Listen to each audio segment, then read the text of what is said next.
A gente está vendo na aula que vem, vamos ver tudo, né? Trabalho cardíaco, retorno venoso, vamos ver tudo como que funciona a parte hemodinâmica, vai ser uma junção de tudo que a gente viu, né? De tudo que vimos de ciclo cardíaco, desses conceitos, porque hoje vocês perceberam que mais fixar conceitos de circulação, quem regula quais são as variáveis, tá? Então a gente já entendeu isso aqui. Vamos falar agora um pouquinho de regulação da pressão, sim? Então nós vimos sobre como é regulado o fluxo das variáveis, já falamos sobre a resistência, que variáveis, estava domingo, estou cheia de picaduras, pernilongo, parece uma semana continuo coçando. A regulação dessas variáveis, tá? E agora vamos ver sobre essa pressão arterial, tá? Como que é essa regulação desse fluxo, tá? Eu consigo regular o fluxo a partir de modificações, não só da resistência, senão, porque nós vamos ver agora, da pressão arterial, tá? Como que eu faço isso? Eu regulando, mudando, né, a resistência, mudando as pressões, eu consigo causar mudança do fluxo, tá? Eu consigo fazer redistribuição, por exemplo, de fluxo. Se eu preciso, aquele exemplo, correr, eu vou precisar redistribuir, mandar fluxo, por exemplo, para um músculo, para esse músculo conseguir receber maior quantidade de sangue, para receber maior oxigênio, para poder trabalhar com maior facilidade, tá? Sempre que eu vou mudar o fluxo sanguíneo, sempre que eu vou precisar aumentar o fluxo num setor para ter essa redistribuição, eu vou precisar também aumentar a atividade do coração. Faz sentido? Se eu preciso aumentar o fluxo num local, eu posso fazer redistribuição. O que seria a redistribuição? Vaso contrair num lugar e vaso dilatar em outro para todo o fluxo, ou a maioria, não todo, né? Mas para aumentar o fluxo num determinado local. Essa redistribuição precisa um aumento da atividade de bomba do coração, sim? E a sua vez, eu preciso também um controle da pressão arterial. Senão, qualquer coisinha já me geraria hipertensão, tá? Eu preciso acionar mecanismos reguladores da pressão arterial, ou seja, eu vou aumentar a pressão o suficiente como para aumentar a diferença de pressões e regular ou aumentar o fluxo. Quem é o principal regulador do sistema circulatório? O sistema nervoso simpático, tá? Este sistema simpático está regulado a partir de um centro aqui em cima no tronco, que nós vamos estudar, vamos ir estudando aula por aula, e o centro vasomotor, tá? Este centro vasomotor, nós vamos ver, está intimamente relacionado com o centro cardioinhibidor, tá? Estes centros vasomotores,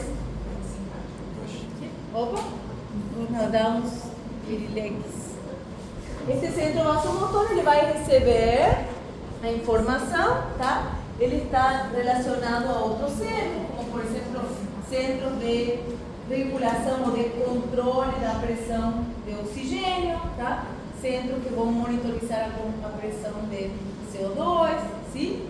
Centros relacionados às minhas vontades, né? Por exemplo, eu vou começar a correr, tá? No início da corrida, não, tipo, eu vou começar a correr quando? Semana que vem, né? Eu vou me dispor a correr, já comecei o aquecimento, eu vou me dispor a correr, tá? Existe esse comando de iniciar a corrida. Ao mesmo tempo que eu inicio a corrida, começam a ser acionados, por exemplo, mecanismos compensatórios para poder redistribuir o fluxo sanguíneo para a musculatura. Começam também mecanismos compensatórios, está ali pertinho, tá? Dos centros da respiração, que vão causar uma modificação do meu ritmo respiratório, aumentando a minha máquina respiratória. Como assim, prof? Sim, tá? Esses mecanismos não se acionam Depois, ou seja, eu não entro em hipóxia e a hipóxia gera o aumento do fluxo, o aumento das pressões, o aumento da respiração. O início, é muito louco isso. Quando você se dispõe a fazer atividade física, ali teu corpo já se antecipa. Teu corpo se antecipa e já aciona os mecanismos necessários para você poder correr, tá? Não deixa você entrar em sofrimento, sim? Aí já depois entra outra questão, que é a fisiologia do esporte, né? O meu só foi falar em fuga. Cadê meu esportista, meu professor de educação física? É? Não, isso já é outra questão. Isso é outra questão, né? Mas, por exemplo, aí você se prepara para uma atividade física, porém, aí já depende da resistência, né? Se a pessoa não tiver uma boa resistência, né? Não vai durar muito, aí vai começar a entrar em hipóxia, a musculatura, isso vai precisar aumentar muito o fluxo sanguíneo, isso aí vai começar a elevar muito já a pressão arterial, né? Então ali já são outras questões, né? Quanto maior a resistência, menor a tua elevação da pressão arterial durante o exercício, por exemplo. Quem já fez teste ergométrico? Todo mundo. Todo mundo? Fez o quê? Teste, não, aquele teste de. Por que não fez? Hã? Por que não? Teste de esteira. Né? Tem que fazer. Tu nunca fizesse? Ó, Eu já quem, levanta a mão quem tem mais de 25 anos. E eu já fiz. Você já tem mais de 25, tem uns que já passaram, né? Os 25 faz tempo, né? Quem tem mais de 25 tem que... Eu já fiz várias vezes teste de esteira. E eu sou fumante, viu? E você é da corrida. Tem que fazer, é bom fazer. Tu já fez? Não? Eu já fiz várias vezes. É o do aparelhinho que corre, né? Volta de lá, vai. Sim, o teste ergométrico é o eletrocardiograma, eles vão medir, você está conectado, eles vão vendo, né, o eletrocardiograma, as mudanças fisiológicas do eletro no exercício, tá? Eles vão medindo a tua pressão, eles conforme a isso, eles sabem o máximo que você deveria chegar pela tua idade, pelo teu biotipo, tudo, né? Eles vão fazendo ali uma... Outro dia vamos falar sobre ergometria, mas eles fazem um ideal, né, de elevação da pressão arterial, de alteração do eletro, tudo, da frequência cardíaca para tua idade, para teu sexo. Quando você tem um aumento no músculo do coração, fazendo com que diminua, assim, tem pouca ver isso, mas eu quero saber se esse exame é necessário. O que se faz quando você tem um aumento do músculo do coração? Você diminui as cavidades, fazendo com que você tenha necessariamente um problema cardíaco, né? O que pega? Não, como? Se aumenta, você disse que quando aumenta na hipertrofia ventricular, aumenta o tamanho do músculo cardíaco. Isso. Quando você aumenta Do ventrículo. Sim. Aumenta 1000 metros. Aumenta tudo, não, ou só aumenta tudo? Porque trabalha. Se eu levanto o peso com esse braço só, vai aumentar o músculo todo do meu corpo ou só vai aumentar o braço que está fazendo força? O braço que está fazendo força. Ok, mas pode ter coisas que aumentam também o músculo do patologia do meu Chagas, por exemplo. Que coisa! Chagas, por exemplo. Por exemplo, Patologia. Ali não engrossa, ele está falando engrossamento do músculo. O músculo engrossa, tem uma cavidade que está fazendo mais força do que deveria. Agora, tem cardiopatias, né, por dilatação. Mas aí, por exemplo, no Chagas, aí dilata todo isso. Mas aí é outra patologia. até os ossos aumentam, né? Aí tem que ensinar essa geração. Você pausou, doidinho. Só vai no outro. O que você está falando?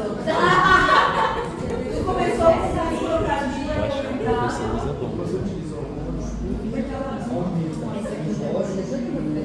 que hormônio?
necessariamente chegar a ser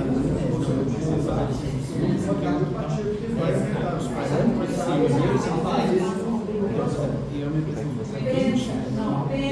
Não, é igual chá pensa, o coração vai bombear. Pensa, seja. Se eu tenho que dar sangue para esse volume, Ela tá com bomba e era eu melhor que tenho eu que tinha dar mais alto. sangue para esse volume que volume é maior? Esse. Do músculo, tá? Não estou falando do volume da pessoa. O volume do músculo, sim? O volume do músculo. Então é o coração que vai ter que se esforçar mais para a bombear. Porém, esse volume de músculo não tem hipertensão. Então, vai dar somente agrandamento das cavidades. Não vai dar, não. Você falou, começou a conversa com o engrossamento do músculo. Não engrossa o músculo. A cavidade. Por quê? Porque eu tenho mais volume. Eu tenho mais fluxo.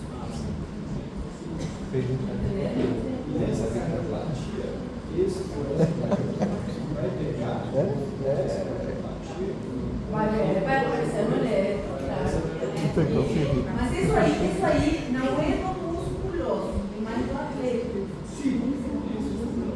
E o que você fala sobre essa cavidade? Nada é irreversível. Eu li. Não faz absolutamente nada. Não tem como reverter. Qual é o problema?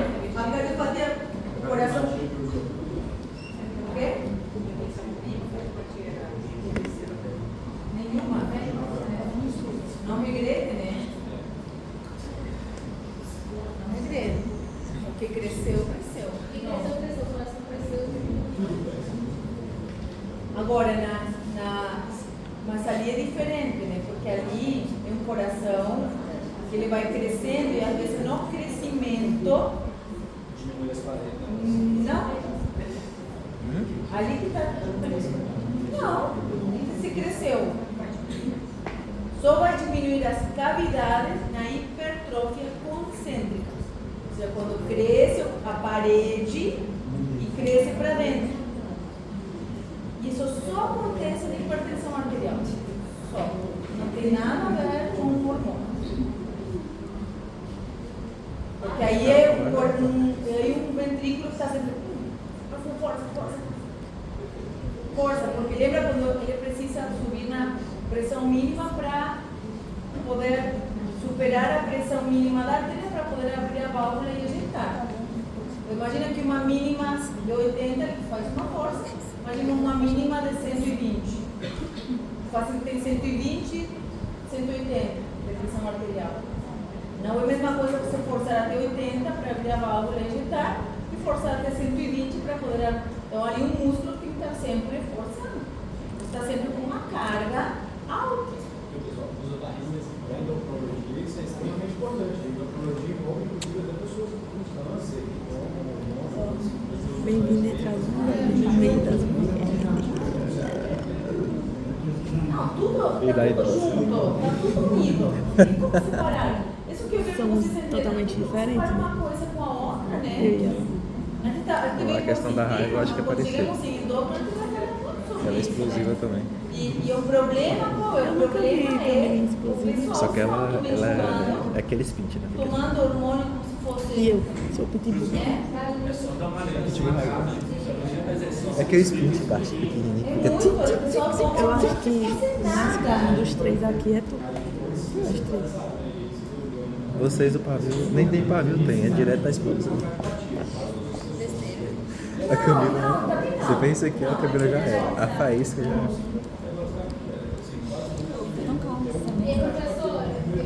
Você tá calma? Tá Então, o calmo? que acontece? A cardiopatia do paciente que faz uso de testosterona, Tá aqui Estamos na bem, parada tá? assim. eventos cardiovasculares, ou seja, aumenta Ó, o risco estamos de infarto, aumenta o risco de um monte de. Mas Deixa não só é alguém tanto passar aqui pelo perto do que vocês engrossamento do querem. coração. Aí eu tenho que ficar segurando a coleira assim, ó. fisiologia do exercício, isso. Como? Você já entra na parte de fisiologia do exercício. Não, porque eu estava falando pacientes que tomam fácil testosterona e tem mais cardiopatia. Ele estava associando ao aumento do tamanho do coração. É? Meu perfume. Não, do que aumenta o risco de eventos cardiovasculares, sim, está comprovado. Tipo, os estudos não da Sociedade de Cardiologia Americana, É uma ela já americana? fala que não tem. Não, por isso de dilatação não. A dilatação não, isso. Tá. Tá, Bom, tá. tá certo? Então, quem é o que melhor regula? O regulador, o grande regulador é o sistema simpático, tá? Nós temos um centro aqui vasomotor, tá? Temos todos os centros vasomotores e vasoinibidor. Por que não tem vasoinibidor?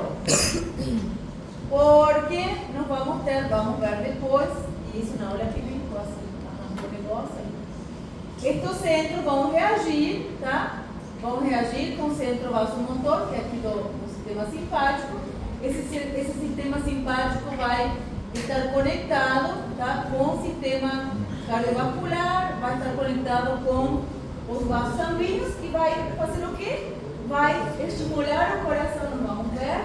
Vai estimular o coração, tanto a força de contração, como também vai estimular os receptores adrenérgicos do sistema de condução, que vai fazer com que se emitam mais descargas, se acelera o marca-passo, então aumenta a frequência cardíaca, e a nível vascular periférico ele vai ter um efeito vasoconstritor, tá?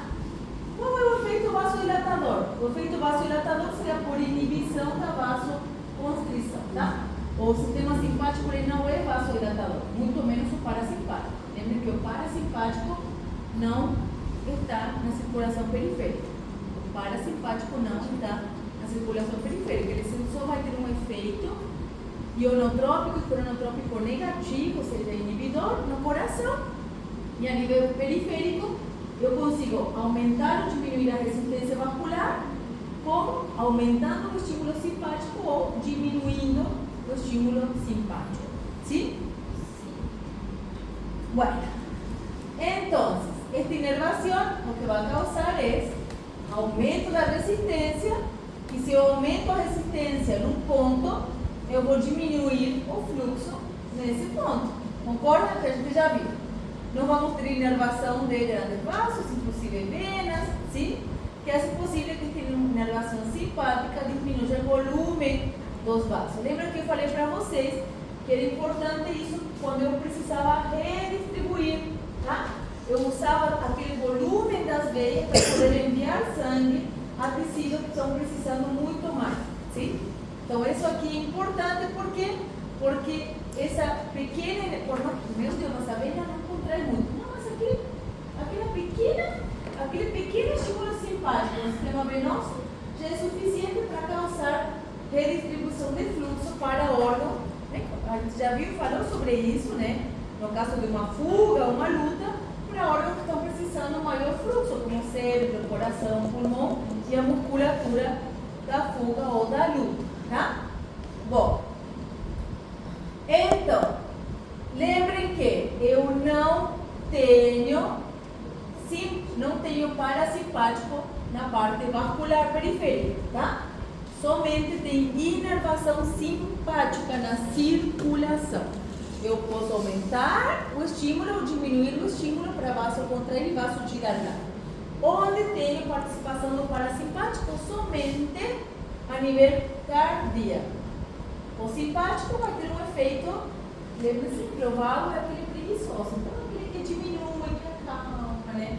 O vago tem um efeito ionotrópico e cronotrópico negativo, tá? Reduzindo a frequência cardíaca e reduzindo a intensidade, a força de contração, tá?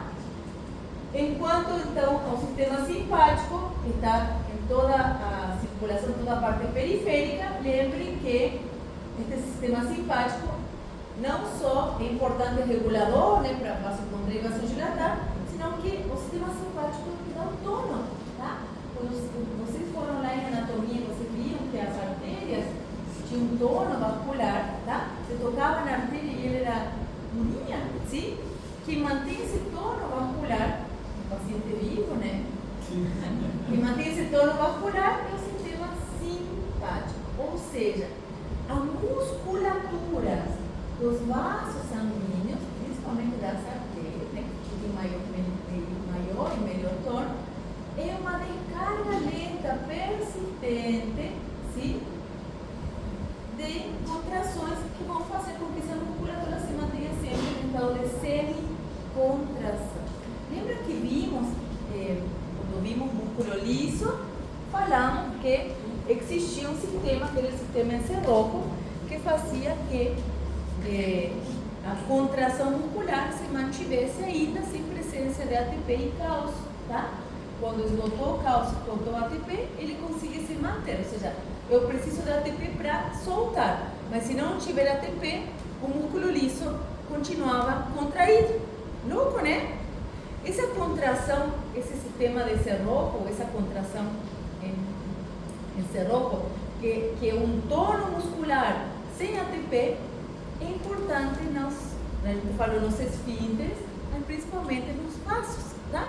O que faz que eu consiga manter constantemente, sempre, um tono, um estado de contração, não uma contração intensa. Eu preciso contrair mais. Bom, ali vou vir e vou intensificar o grau de contração vascular, tá? Mas o que mantém o tono é aquele sistema do músculo liso que faz com que a musculatura esteja sempre nesse estado de semi-contração, tá?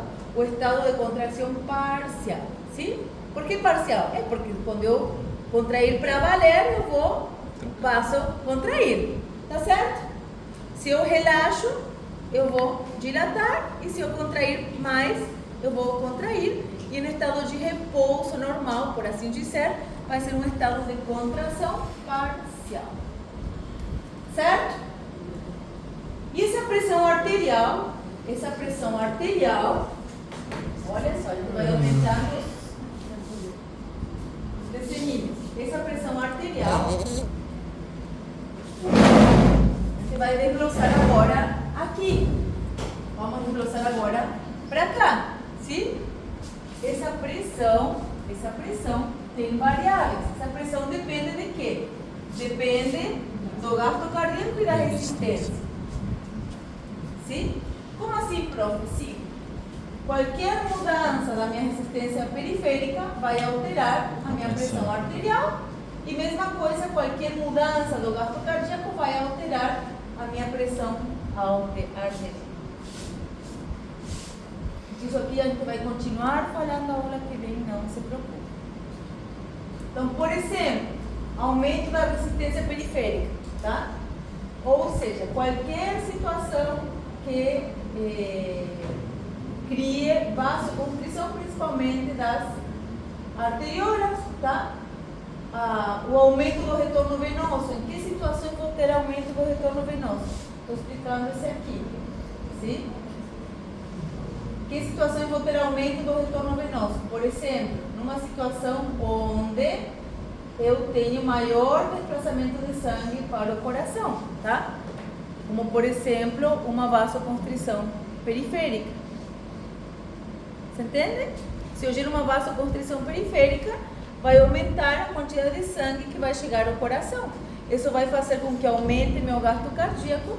Isso vai causar uma elevação, por exemplo, da pressão. Como?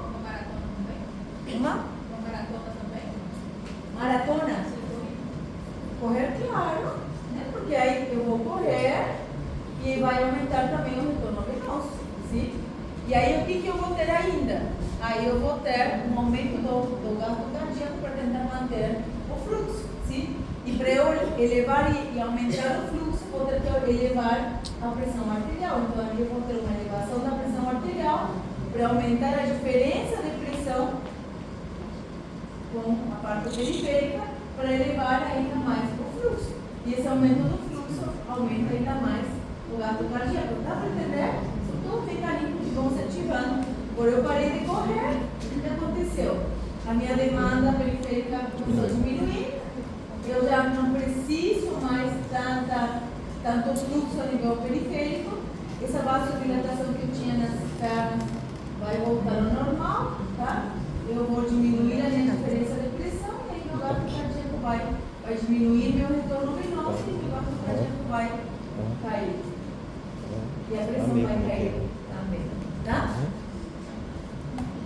Bom,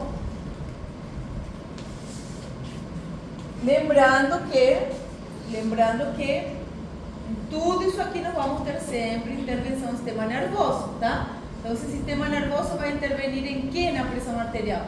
Na resistência periférica, tá? Esse aumento da resistência periférica, não pensem que é só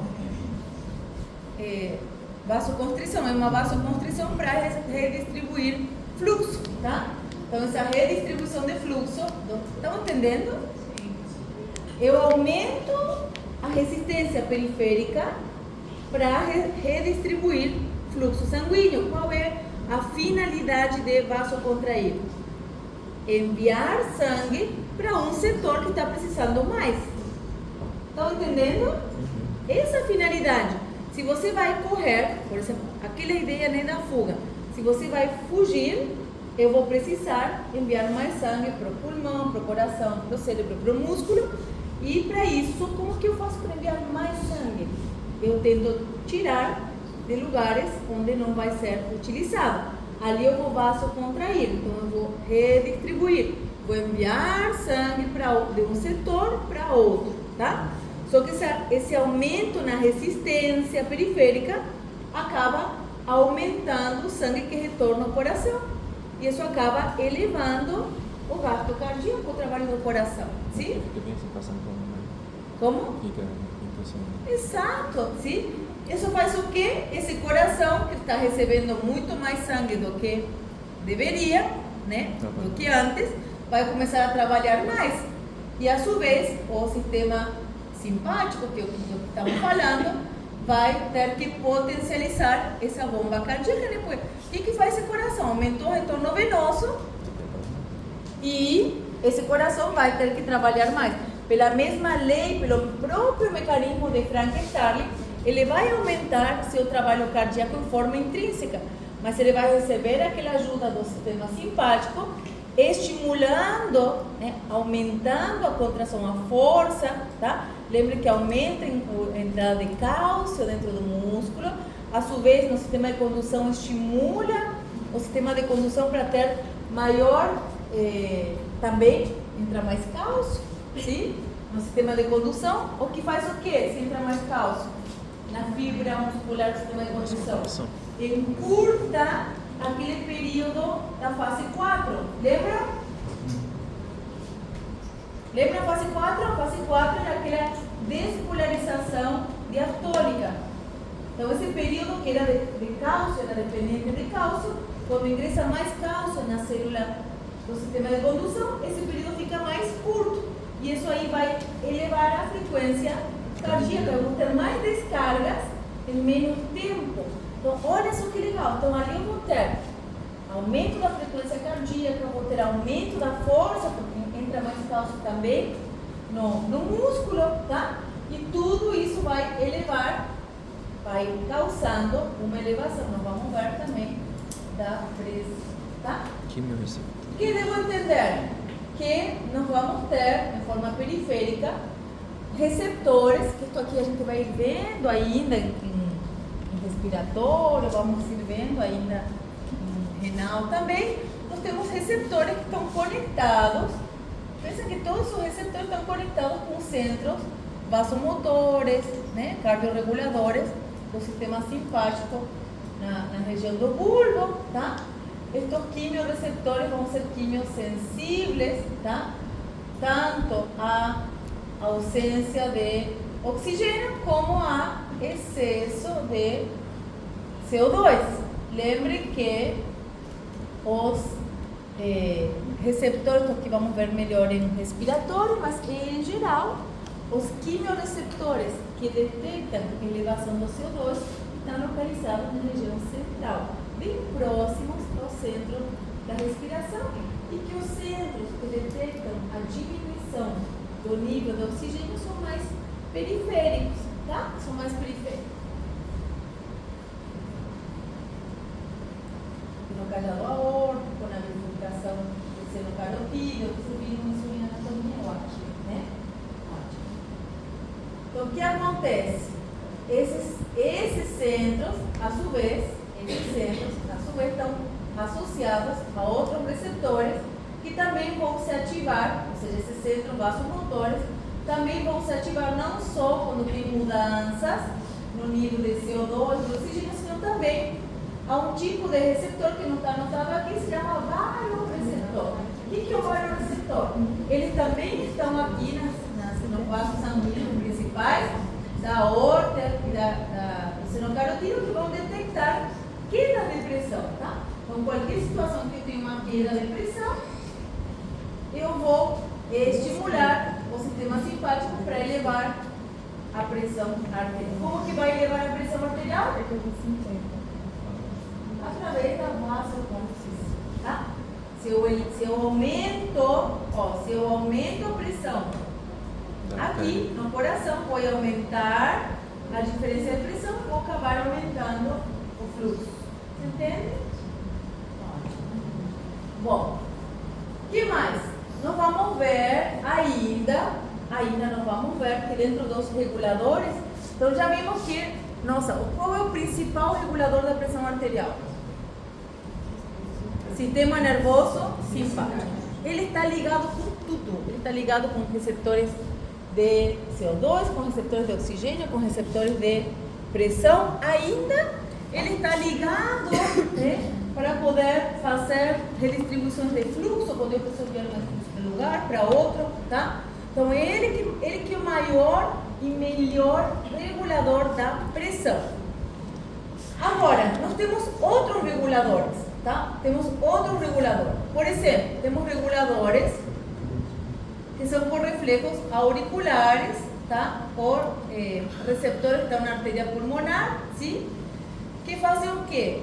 Estos receptores, por assim dizer, auriculares e da artéria pulmonar, têm na paredes receptores específicos de estiramento, tá? Estes receptores de estiramento vão se ativar quando a parede, são principalmente nas aurículas, quando a parede da aurícula se estira demais, sim?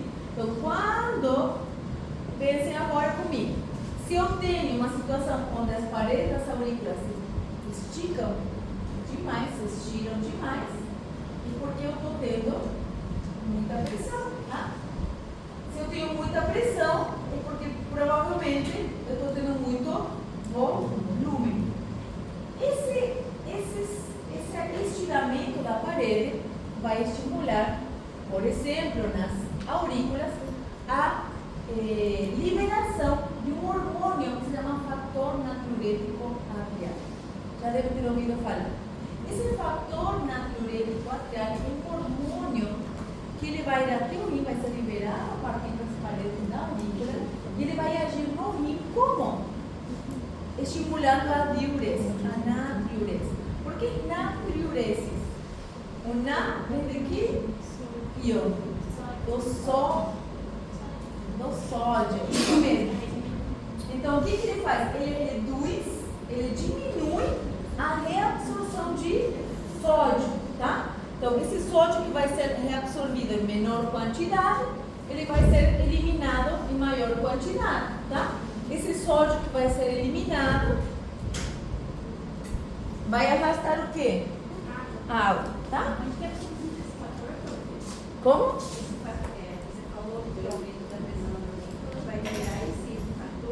Natriurético atrial. Esse fator, ele é produzido nas paredes do próprio miocito auricular. Exato, tá? Sim?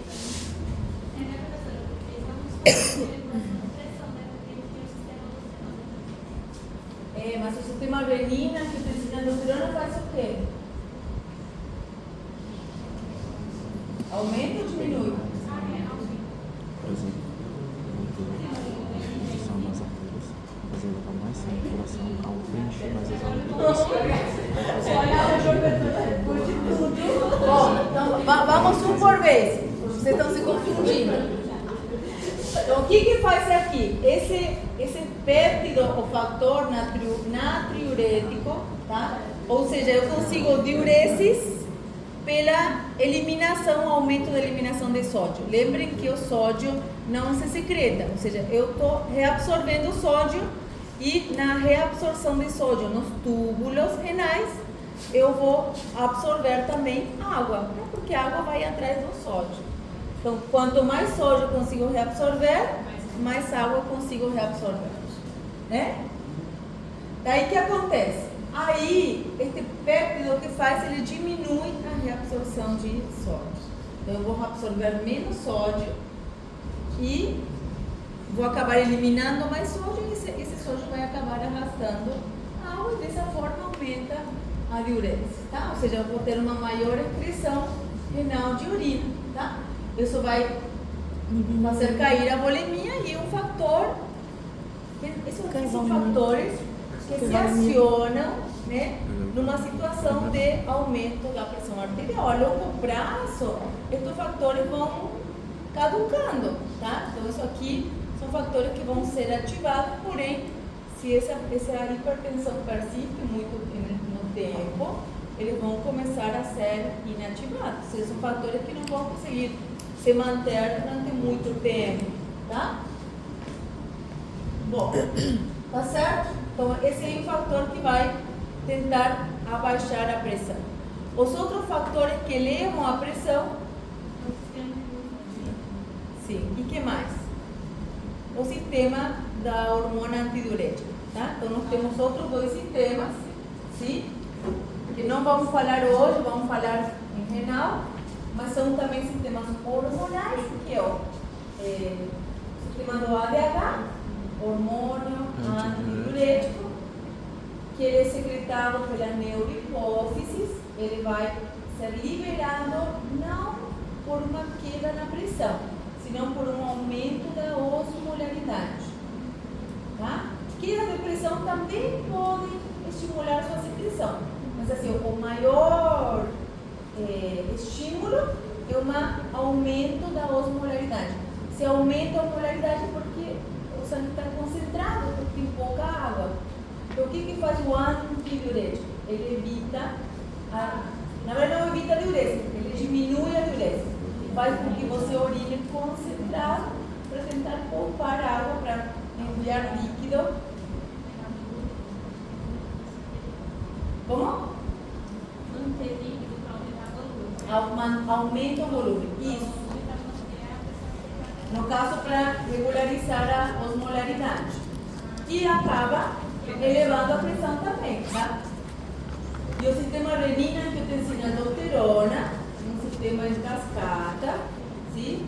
E também, por fim, a angiotensina 2 e a aldosterona, as duas vão agir no rim, aumentando a reabsorção de sódio. Então, se aumenta a reabsorção de sódio, aumenta a reabsorção de água também. Porém, ele não tem o poder de concentração de urina do ADH. O ADH é imagina, o ADH, a osmolaridade de urina normal é a do sangue, né? 300 milimoles. Ele consegue elevar a osmolaridade da urina a 2000. Ele eleva muito. Bom, controle local. Ele consegue que a pessoa que deve urinar mais ou menos 2 litros de sangue consiga diminuir a diurese para 500, 400, 500 ml. Sim? Menos do que isso não, porque senão já entraria em insuficiência renal, tá?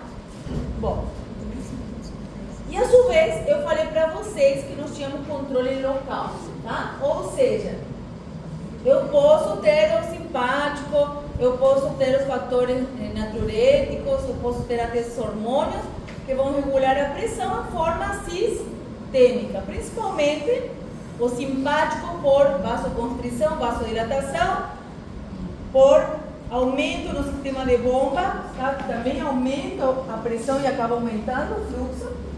Os sistemas hormonais, que todos eles vão agir no rim, regulando o volume, tá? E por ende vão regular a pressão, mas eu tenho controle local. Deixa eu terminar. O que seria o controle local? É que apesar das funções sistêmicas dos hormônios e do sistema simpático, eu tenho um controle do próprio tecido. que vai mudar conforme as suas próprias necessidades, sim? Então, qual seria a necessidade? Conforme o aporte de oxigênio, conforme a quantidade de nutrientes, tá? Conforme a eliminação de CO2, se eu preciso eliminar mais CO2, tá? Conforme a eliminação de íon hidrogênio. Por quê? Porque esses dois vão mexer com o pH, tá? Então eu não posso acumular nem CO2 nem hidrogênio, tá? Para manter concentração iônica, para transporte de hormonas, enfim, tá?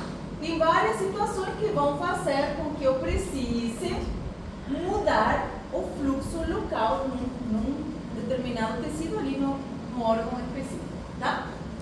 Não vamos ter mecanismos que vão ser locais de curto prazo, que vai ser o quê? Vasodilatação, vasoconstrição, tá?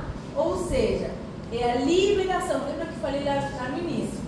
O próprio endotélio capilar libera substâncias que vão ser ou vasoconstritoras ou vasodilatadoras, e elas vão agir em quê? Vão agir ali nas arteriolas e meta-arteriolas para aumentar e diminuir o fluxo ali, só ali, naquele pedacinho. Ou a longo prazo, sim? O que seria longo prazo? Por exemplo, eu vou começar a malhar, vou começar a malhar mais para frente, e eu vou precisar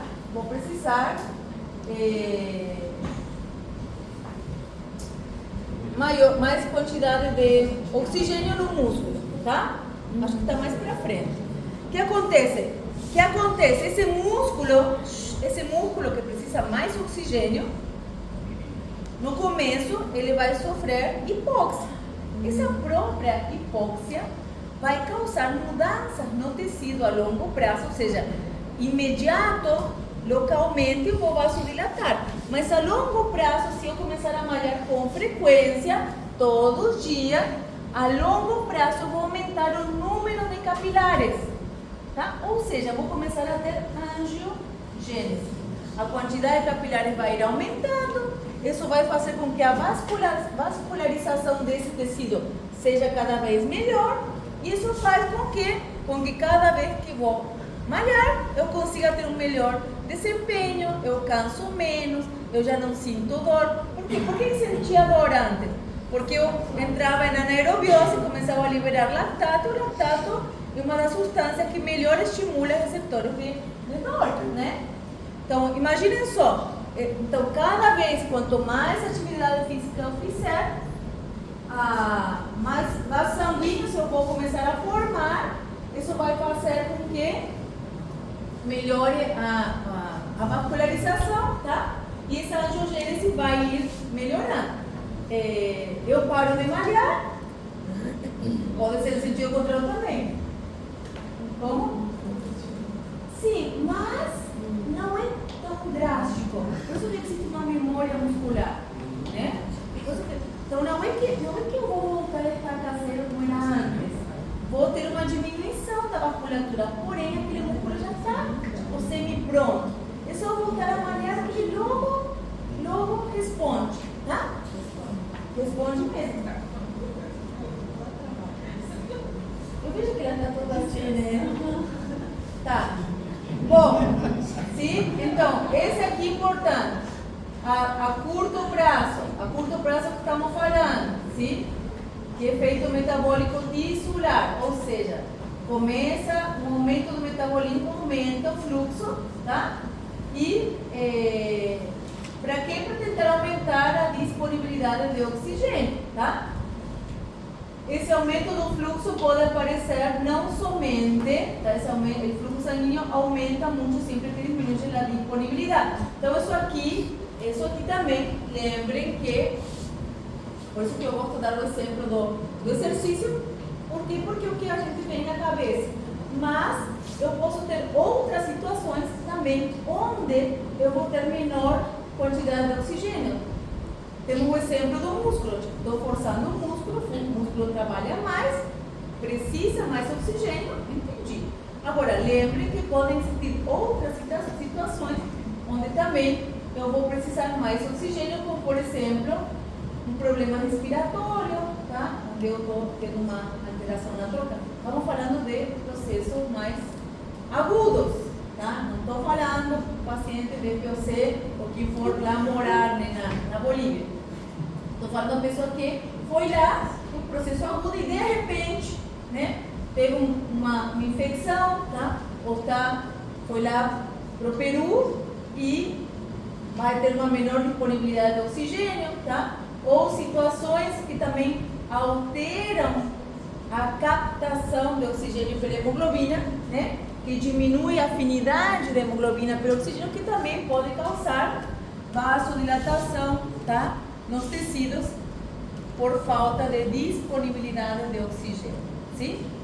A longo prazo, o mais importante é esse aqui, a angiogênese. Você vê como o mesmo tecido, tá? O mesmo tecido depois dele começar ou seja, isso aqui demora, tá? Não é de um dia para o outro, isso aqui demora semanas, né? Dependendo, né? Mas com poucas semanas já começa. Para ficar assim, sim, para ficar assim para isso, provavelmente foram uns 3 meses.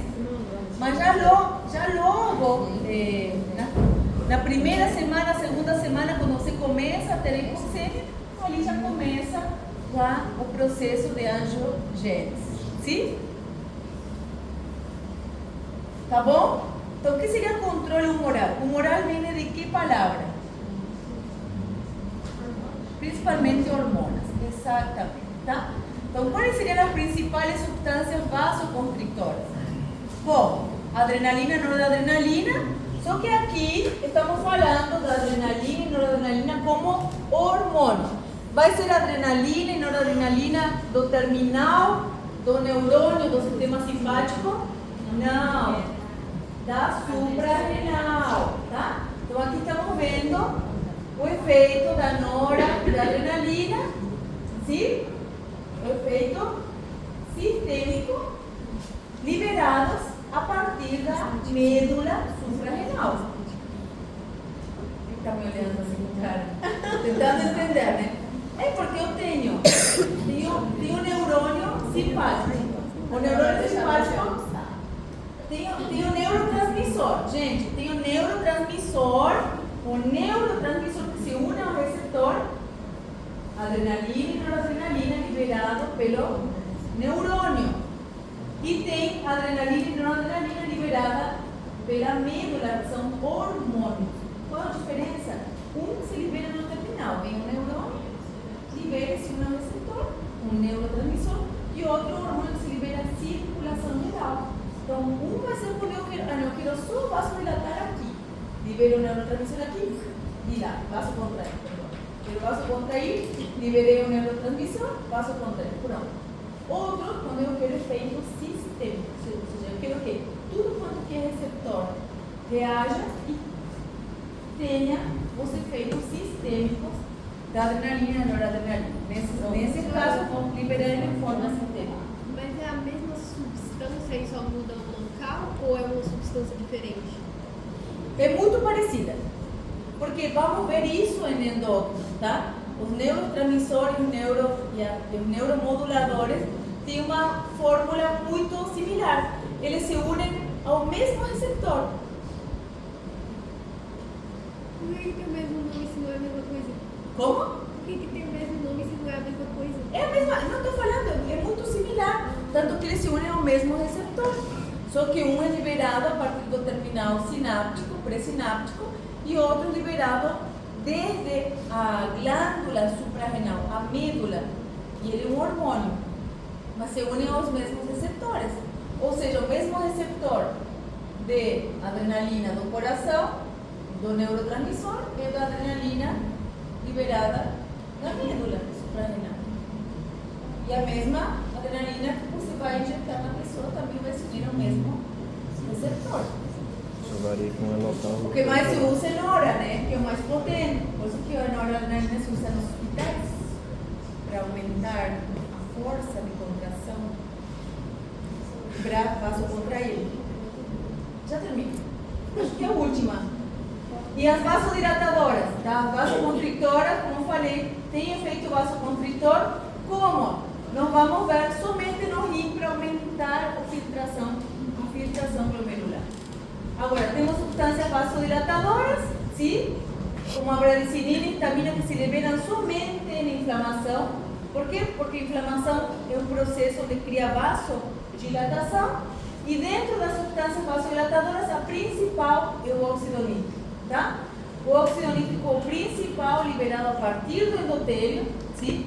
Esse óxido nítrico é tão importante que quando eu tenho uma doença, uma enfermidade, uma patologia que lesiona o endotélio, esse endotélio perde a capacidade de produzir e liberar óxido nítrico, tá?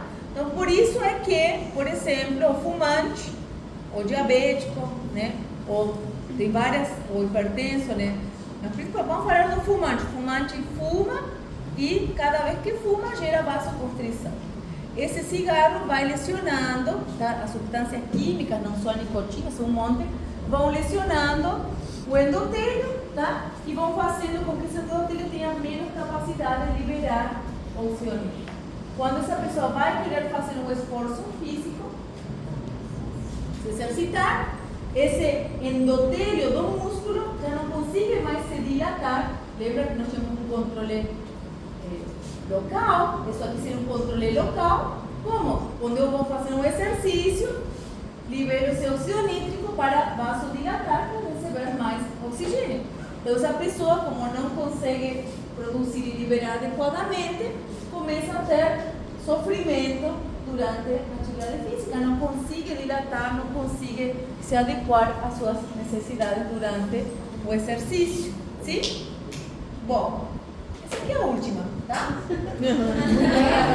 Já viram ali, né? Sem parar, tá terminando. Tá certo? Então, o que eu devo entender? Que existem mecanismos integrados, tá? Então, todos esses sistemas